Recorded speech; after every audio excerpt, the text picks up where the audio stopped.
महाभारत एक ऐसी कहानी है जो धर्म, अधर्म और युद्ध का सबसे बड़ा उदाहरण है। लेकिन क्या आप जानते हैं, इस युद्ध की भविष्यवाणी महर्षि वेदव्यास ने पहले ही कर दी थी। हाँ, उन्होंने इस विनाशकारी युद्ध को अपने दिव्य दृष्टि से पहले ही देख लिया था। आइए जानते हैं इस अद्भुत कहानी को। महर्षि वेदव्यास, महाभारत के रचयिता, सिर्फ एक ऋषि नहीं बल्कि त्रिकालदर्शी थे। उन्होंने अतीत, वर्तमान और भविष्य सब कुछ देख लिया था। जब कौरव और पांडवों के बीच दुश्मनी बढ़ रही थी, तब व्यास ने राजा धृतराष्ट्र को चेतावनी दी थी। उन्होंने कहा था, हे राजन, तुम्हारे पुत्र गलत रास्ते पर चल रहे हैं। अगर तुमने उन्हें नहीं रोका तो यह पूरा वंश खत्म हो जाएगा। लेकिन धृतराष्ट्र अपने पुत्रों के प्रति अंधे प्रेम में कुछ भी सुनने को तैयार नहीं थे। व्यास जी ने अपनी दिव्य दृष्टि से देखा कि महाभारत का युद्ध कितना भीषण होगा। उन्होंने देखा भीष्म पितामह 10वें दिन बाणों के शैया पर होंगे।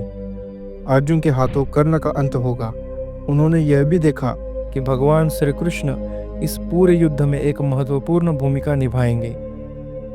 युद्ध में न केवल योद्धा बल्कि दिव्य अस्त्र शस्त्रों का भी इस्तेमाल होगा। धरती हिल जाएगी और हजारों योद्धा मारे जाएंगे। धृतराष्ट्र देख नहीं सकते थे। व्यास ने उन्हें एक और मौका दिया। उन्होंने संजय को दिव्य दृष्टि दी, जिससे वह युद्ध के हर पल को धृतराष्ट्र को बता सके। यह वही प्रसंग है जहाँ श्रीमद् भागवत गीता के उपदेश भी दिए हैं। व्यास ने सिर्फ युद्ध ही नहीं बल्कि इसके बाद का विनाश भी देखा। उन्होंने देखा कि पांडव भी इस युद्ध के बाद खुश नहीं रहेंगे। युधिष्ठिर को अपने भाइयों और परिवार की मौत का बोझ जिंदगी भर उठाना पड़ेगा। यहाँ तक कि श्री कृष्ण का यदुवंश भी नष्ट हो जाएगा और द्वारका नगरी समुद्र में डूब जाएगी। महर्षि व्यास ने हमें यह सिखाया कि अधर्म का अंत हमेशा विनाश होता है।